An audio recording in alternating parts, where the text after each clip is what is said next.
Bueno, qué alegría poder conectar con un buen amigo reciente. Y a veces para hacer buenas amistades no necesitas mucho tiempo. Hay veces que ocurren esas conexiones divinas y uno sabe que está encontrando a una persona que va a formar parte de su vida. Yo seguía hace tiempo por internet a este pastor llamado Ulises, que se parece a un famoso actor Johnny Depp. Y empecé a seguir algunos de sus publicaciones, algunas de ellas muy graciosas, siempre me ha hecho reír, pero di con algunas publicaciones muy interesantes donde él hablaba de la ansiedad, de la depresión, del suicidio, y lo hacía con una honestidad pocas veces reconocible en medio del mundo cristiano. Y por esa razón me puse en contacto con él y hemos establecido pues una conversación muy interesante, abriendo nuestros corazones. Y ahora quería compartir pues esta conversación con todos vosotros, con la comunidad Lux. Y me gustaría que conocieseis a mi nuevo amigo Ulises Oyarzún, con apellido vasco, eso lo hace todavía más interesante. ¿Qué tal, Ulises? ¿Cómo estás? Hola Itiel, bien, bien, bien. Oye, después de esa presentación, muy bien. Estaba mirando si realmente era yo del que estabas hablando. Oye, Bueno, muy eres... bien, muy a gusto con esto que vamos a tener en estos minutos. Muy contento. Qué bien. La verdad que podría decir también que eres pastor de la iglesia Epicentro allí en Monterrey, chileno de origen, ¿verdad? Sí, Y un hombre casado, con hijos, y un hombre que le apasionan las escrituras. Lo sé porque, si no me equivoco, también has escrito un libro y eres un predicador. Y creo que eres un hombre muy interesante. Y creo que lo que te hace interesante también es que tienes una historia. Y me encantaría que pudieses contarnos algo de tu historia y cómo se conecta con la ansiedad y qué es lo que Dios ha estado haciendo en tu vida en cuanto a este asunto. sí, mira, bueno, no nací en una familia cristiana, una familia con antecedentes de fe protestante. Mi madre era católica, católica nominal, o sea, iba a misas de vez en cuando. Me obligaba a ir en algunos momentos, pero no tengo un dato así de fe en mi hogar. Y sí, vengo de una familia con muchos golpes, una familia disfuncional. Bueno, todos, creo yo a esta altura que todos tenemos cierta disfuncionalidad en todas las familias, pero en mi familia sí, es un tema complejo de violencia, un padre violento, ausente en varios periodos de mi infancia y de la adolescencia de mis hermanos mayores. Se fue un par de años, entonces estuvimos solos, había intermitencia en donde estábamos a veces solos con mi madre y sobre todo la violencia, mucha violencia y pocas herramientas de parte de mis padres para abordar temáticas que eran temáticas personales de nuestra infancia y eso desbordó en la crisis en nuestras tres vidas, porque somos tres hijos. Mi hermano mayor tiene un problema severo con el alcohol. Él es policía, bueno, ya retirado. Mi otro hermano, el del medio, se suicidó. Y ahí sí quizás podemos hablar un poquito de eso.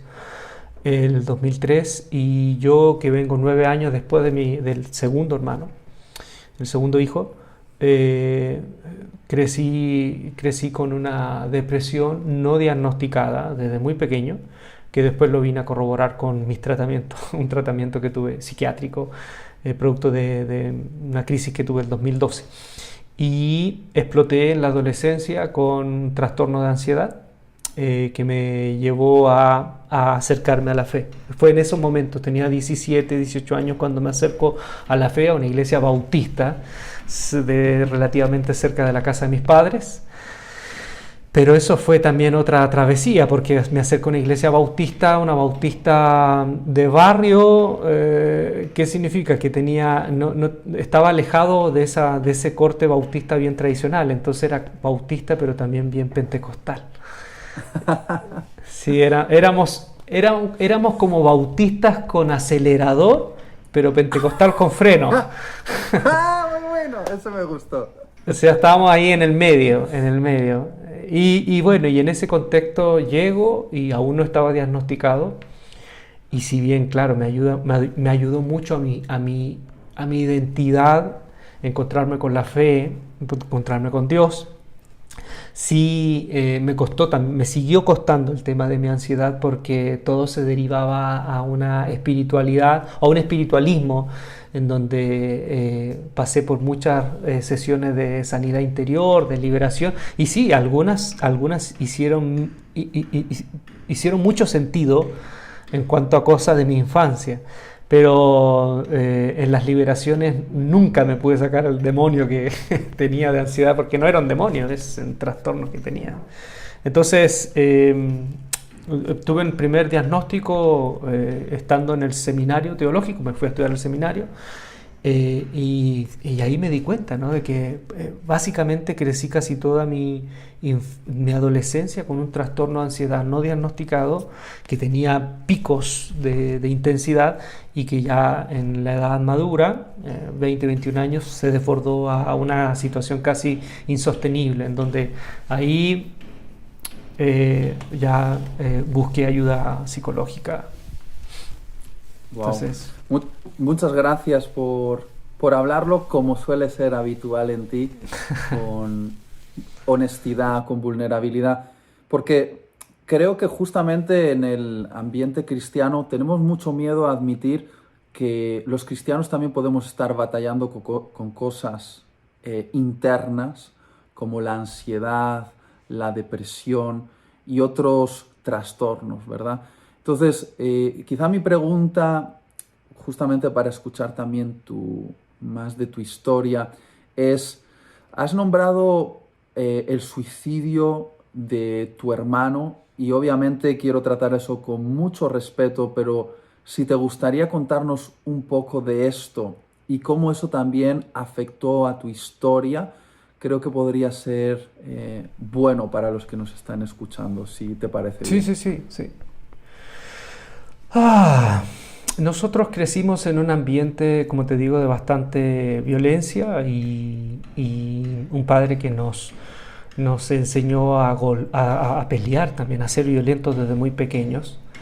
Y todo lo que significaba manifestaciones de sensibilidad de parte de nosotros en nuestra infancia o de delicadeza, eran rechazadas violentamente por él por el miedo de que pudiéramos ser afeminados, que pudiéramos tener algún tipo de confusión. Y en esos reiterados arranques entre broma y una broma de mal gusto que él hacía, que él decía, yo prefiero un hijo muerto, perdóname la expresión, en algunos lugares sé que esta palabra es fuerte, prefiero un hijo muerto a un hijo maricón.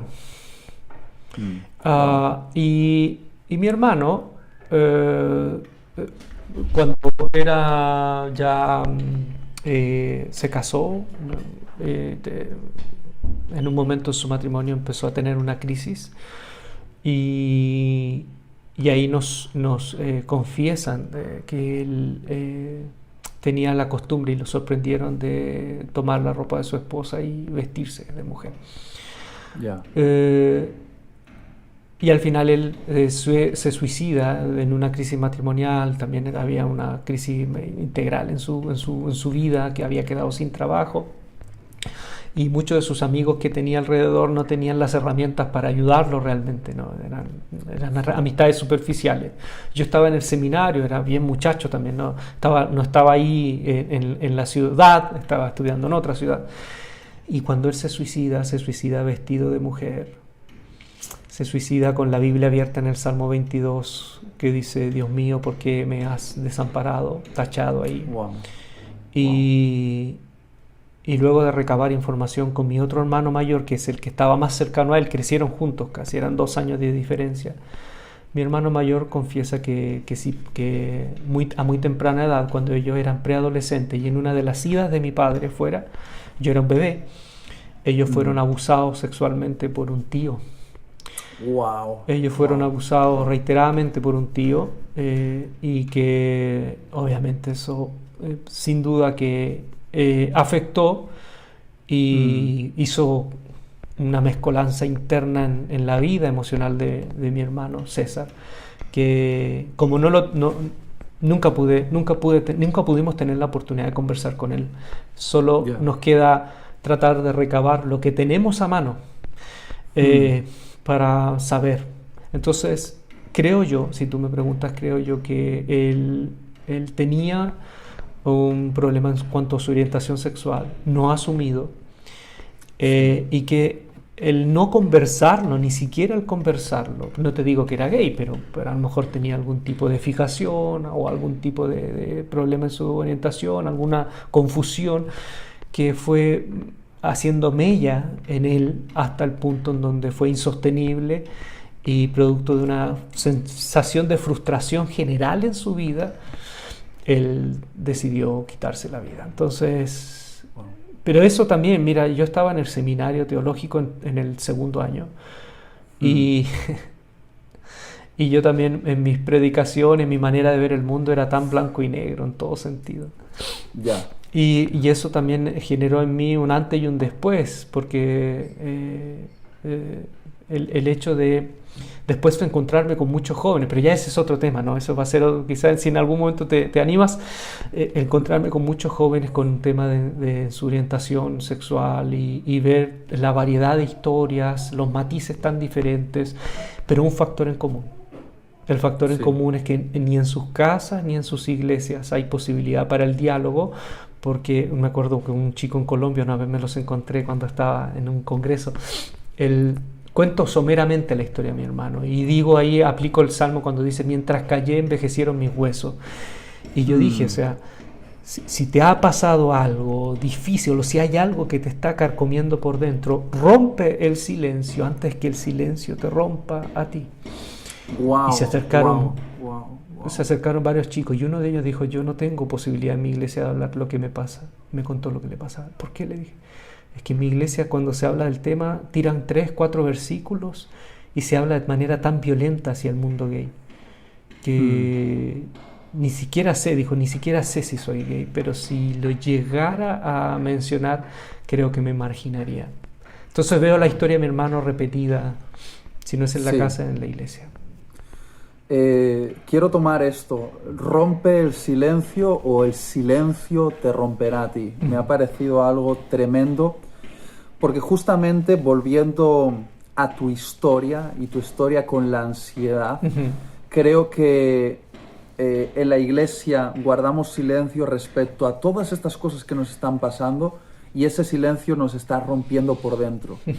Y después escuchamos noticias como que aquel pastor que parecía que tenía toda la vida resuelta decidió tomarse una sobredosis de pastillas, arrancándose la vida, y uno se pregunta, ¿no tuvo un espacio para hablar de eso antes de que eso explotase dentro? Y por esa razón he querido tener esta conversación contigo, porque me parece que tú eres alguien que está rompiendo el silencio con mucho valor. Yo también intento hacerlo en mi vida respecto a otros asuntos que forman parte de mi historia, ¿no? Ahora, volviendo a esto de la ansiedad, ¿cómo lo viviste tú? ¿Cómo Dios ha intervenido en tu vida? ¿Y cómo lo estás viviendo ahora? Entendiendo que quien experimenta pues ansiedad en su vida puede ser que batalle con eso de alguna manera en mayor o menor medida el resto de su vida. Entonces, me gustaría saber esto, ¿cómo fue, cómo Dios obró y cómo lo estás viviendo hoy en día? Mira, comenzaron así los síntomas. Primero, cómo comenzó y cómo yo comencé a sentir que algo pasaba y que no estaba bien. Empecé a sentir poco a poco un ahogo y la sensación de que no respiraba bien. Era adolescente y no respiraba bien. Eso derivó a la sensación de que mi corazón tenía taquicardias. Me sentía cansado. Habían días en donde empezó poco a poco a entrar no solo la sensación física de ahogo, de inquietud, sino un miedo. y miedos que fueron cambiando de ropa, o sea, miedo a la muerte, miedo a una enfermedad.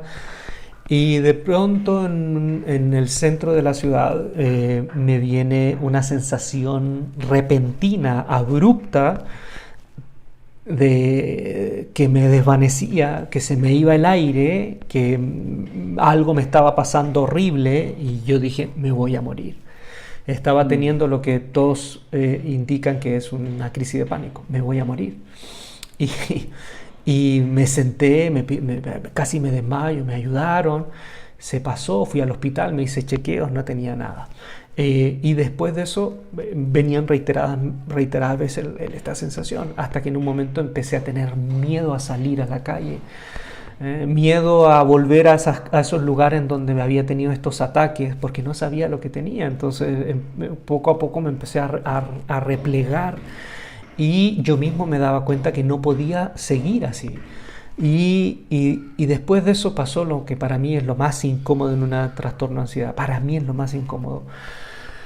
Es un día me levanto y ya, me aviento, me voy al centro de la ciudad a comprar unas cosas y de pronto me veo en el centro de la ciudad, que estoy en la calle que conozco, en el lugar que es tan familiar para mí, pero parecía que estaba en otro lugar. Era como, estoy acá, sé que estoy en mi ciudad, pero me parece extraño, me parece que estoy en otro lugar. Y me asusta eso, porque veo detalles que antes no había percibido, veo las terrazas de los edificios, digo que este es algo tan extraño. Vuelvo a mi casa asustado y de pronto voy al baño a lavarme la cara y aquí fue para mí lo más terrible e incómodo. Me veo al espejo y te prometo, me veo y digo, soy yo, pero es como que no me reconozco. No, eso fue para mí lo más terrible. Wow. Por eso yo me acerqué a la iglesia pensando que algo espiritual me estaba pasando. Y ahí en ese momento lo que estaba viviendo es que no solo pensé y tenía miedo a morirme, sino que empecé a tener miedo a que me iba a volver loco. Y dije, me estoy volviendo loco, se me entró un demonio, algo me está pasando, me estoy teniendo esquizofrenia. Y es lo que le llaman en la ansiedad la despersonalización y sentido de irrealidad, que básicamente es que tu cerebro está tan cansado de soportar esa realidad de tensión, que trata de evadir la realidad como un recurso de protegerse y protegerte a ti, pero no te lo dice. Yeah. Solo lo vives.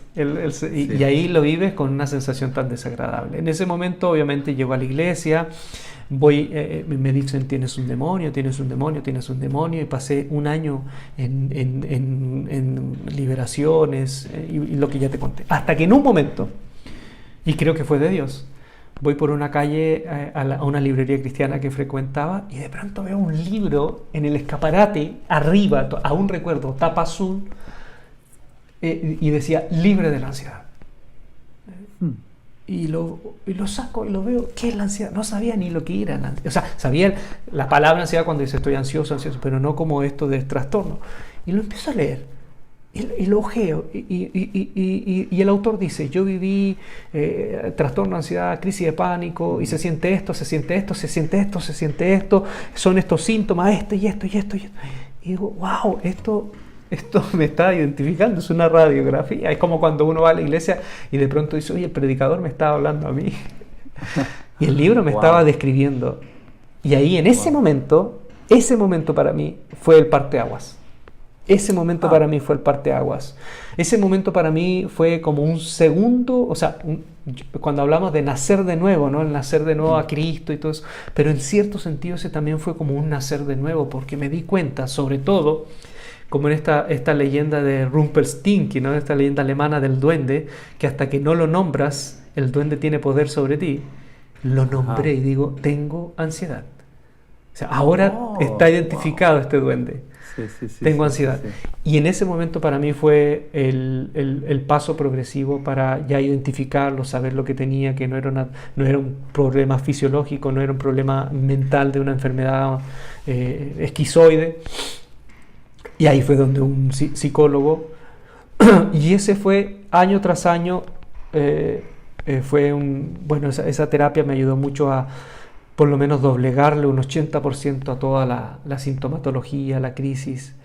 Y ahí aprendí varias cosas. Primero, aprendí, como tú bien dijiste, como yo estuve sostenido y expuesto a una ansiedad por muchos años de mi vida, yo adopté un corazón ansioso, que significa que para mí la ansiedad, podríamos decir que es como una diabetes del alma. Ajá. Entonces, Wow. yo tengo que mantener los niveles de ansiedad siempre en control, porque si no me cuido, puedo derivar de nuevo en un trastorno de ansiedad. Entonces, es como una condición que después tú, por lo menos yo, he visto personas que lo han superado totalmente, pero en mi caso, tengo la mayoría de mis días viviendo normal, pero si yo estoy expuesto a estrés y no tengo pasos de autorregulación y me dejo llevar por el estrés y por las responsabilidades sin cuidarme, eso va de seguro a caminar a otra crisis. Entonces tengo que asumir eso. Hoy vivo así. Wow.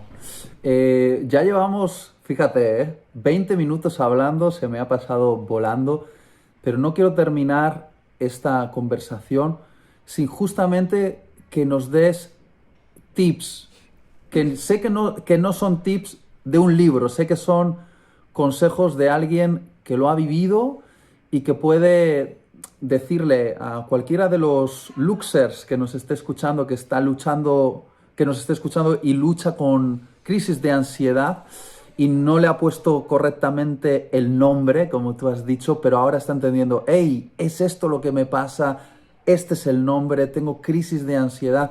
Entonces, ¿qué te ha servido a ti para regular y tener bajo dominio este asunto? Obviamente entendiendo que el Espíritu Santo está contigo y te está ayudando en tu debilidad, pero ¿hay tips prácticos que podrías compartir con nosotros? A mí lo que me ha servido, y bueno, espero que, bueno, no a todos les sirve todo, pero a mí lo que me ha servido es, primero, no tener culpa por tener ansiedad, porque genera mucha culpa el hecho de la sensación de impotencia cuando tú lo vives, de que tú quieres sentirte mejor y no puedes en lo inmediato, y de alguna manera eso te hace sentir como que o Dios te abandonó o no estás al nivel de un buen discípulo. Entonces yo en ese sentido lo primero que hice, que me ayudó mucho, es a quitarle esa culpa, producto a veces de los malos discipulados que tuve en algún momento en mi vida, en donde me hablaban de un cristianismo triunfalista y que en la vida no es así. Entonces, este es mi aguijón, como el que tuvo Pablo. Y Dios le dijo, oye, yo confórmate con mi compañía. En este momento esto no lo voy a solucionar. Esto tienes que aprender a vivir con esto, pero confórmate en medio de esta circunstancia con mi compañía. Otra cosa que a mí me ha ayudado es eso, bueno, quitarle esta carga casi como demonizada de los profesionales de la salud mental. ¿Sí? No sé si te acuerdas cuando Pablo en un momento le dice a Timoteo, toma un poco de vino por causa de tus muchas Sí, dolencias. ¿Sí? como españoles es un versículo que tenemos enmarcado. Claro, sí. Oye, pero curioso, porque Pablo oró por muchas personas que sanaron. Sí, Y uno podría decir, ¿por qué no oró por Timoteo? Y yo creo que oró por Timoteo muchas veces. Entonces, cuando vio que la oración por alguna razón no tenía el resultado que quizás tuvo con otras personas, echó mano al sentido común. Y el sentido común de la época, en la prescripción médica, es que si alguien tenía enfermedades estomacales, la intuición de los doctores de esa época, porque no tenían los avances de después, ¿no?, de los microorganismos, la intuición era que si bebía agua, no tenían esta idea de que el agua hervida podía matar los microorganismos. Si bebía agua y seguía enfermo, lo mejor era tomar un poco de vino. Y esa era una prescripción médica. Y Pablo le dijo a Timoteo, oye, si lo trasvasijamos, le diría que puedas estar sujeto a las prescripciones del doctor. Claro. Sé consciente, ten sentido común. Y eso a mí también me ha ayudado mucho. Y en cuanto a ejercicio, cosas así, mira, yo practico mucho y esto me ha ayudado, técnica de respiración. Ajá. técnicas de respiración. Hoy, por ejemplo, hay todo un movimiento que se llama mindfulness. Mindfulness varios especialistas, ¿no? Fueron a diferentes lugares de Medio Oriente y se encontraban con personas que meditaban. Le quitaron todo el sentido religioso a eso y se dieron cuenta que la meditación, independiente de la cultura, independiente de la religión, tenía repercusiones positivas en el cerebro. El bajar los niveles de respiración agitada, darte cuenta de que estás acá, etcétera, etcétera. Entonces yo tengo esa práctica constantemente y lo uso mucho en la oración también. O sea, bajar los niveles, tener momentos en el día en que de manera voluntaria bajo los niveles de respiración, porque si no nos damos cuenta siempre estamos respirando como acá. Ajá. Otra cosa que sirve mucho si uno está en un periodo de ansiedad, no resistir los malos pensamientos. Porque como te digo, la ansiedad tiene tantos síntomas que pero básicamente se centra en esto. La ansiedad se alimenta de esto, en la sobreatención a las sensaciones del cuerpo o de la mente. Entonces tú estás siempre en un estado de hipervigilancia de lo que te está pasando y no vives la vida porque estás siempre atento. El corazón, que me estoy ahogando, que hoy estoy viendo esto de manera rara. Entonces tú estás en un estado de hipervigilancia. ¿Y qué pasa? Cuando tú tienes esa sensación, inmediatamente en tu cerebro, en tu mente, se te inocula un pensamiento catastrófico. Te vas a volver loco, te vas a matar, bla, bla, bla, bla. Entonces, para mí lo que me ha ayudado y que esto no se aprende en un día, esto es una técnica que vas adquiriendo con el tiempo. Cuando vienen pensamientos malos, no pelear con ellos, ni evitarlos, ni luchar con ellos. Porque mientras más luchas, más se meten en tu cabeza. Entonces, por eso sirve la respiración, porque cuando me vienen pensamientos así, que yo sé que no vienen de mí, que son de la ansiedad o que de donde vengan, lo que hago inmediatamente es tomar la atención en mi respiración, en mi cuerpo, y el pensamiento trato en lo posible de mirarlo como cuando uno ve una nube pasar y no luchar con él, darle la bienvenida, transitar con él y que bueno, te fuiste y ya después no le doy esa atención. Eso sirve mucho para aquellos que sufrimos o hemos sufrido ansiedad. Cosas también que me sirven, el moverse, el ejercicio. Y Tiel, yo era un flojo, no hacía nada, no movía nada, no, era lo más alejado del ejercicio físico y lo tuve que aprender. Y de primera, obviamente, empezar a correr, empezar a hacer ejercicio, no me gustaba, pero poco a poco me fui dando cuenta que mi cuerpo agradecía mucho. Al terminar el ejercicio te daba la sensación de placer y de sentido de satisfacción que el tratar de conseguir esa gratificación después de todo este ejercicio físico me ayudaba a también bajar los niveles de cortisol, que es lo que muchas veces te daña la cabeza cuando hay mucha sobreproducción de cortisol, y subían otros niveles, la dopamina, la oxitocina y las cosas que te hacen sentir bien.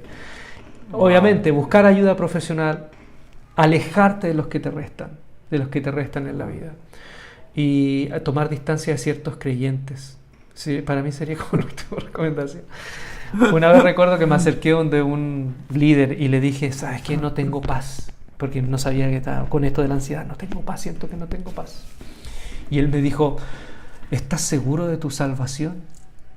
Porque Romanos capítulo 5, versículo 1 dice que los que somos hijos de Dios estamos en paz con Él. Yo revisaría si tú eres salvo. Ay, no. Dios mío. Entonces yo me alejo de los que sufren de versiculitis crónica. Alejarme de ellos me hizo bien. Y saber, por último, que Dios está con un independiente de sentirlo o no. Dios siempre está. Amén. Wow. Ulises, creo que nos has dado en esta conversación a todos los que te hemos escuchado consejos muy valiosos, pero no de libro, sino de carne, porque es algo que tú has vivido y eso se respeta. Quiero darte las gracias por tu honestidad, por abrir tu corazón, y creo que es importante volver a decir que eres un pastor, predicador de la palabra, amas a Dios, estás pastoreando gente, discipulando, y has tenido una batalla que ahora mismo de alguna manera libras también y te va a acompañar como tú has descrito, como ese aguijón que acompañó a Pablo. Y todos tenemos un aguijón. Yo tengo los míos, hablo con mucha transparencia de ellos, porque cuando hablamos así, honramos la gracia de Dios que está sobre nosotros. Y finalmente de eso se trata, de que Jesús se lleve el crédito por lo que somos, gracias a su gracia. Te envío un abrazo. Me encantaría dártelo personalmente, pero va a ser de forma virtual. Y una vez más, gracias por compartir tanta sabiduría con nosotros, Ulises. No, por favor, gracias a ti, Itiel. Muchas gracias. Espero que esta conversación le pueda servir a muchos ahí en la comunidad.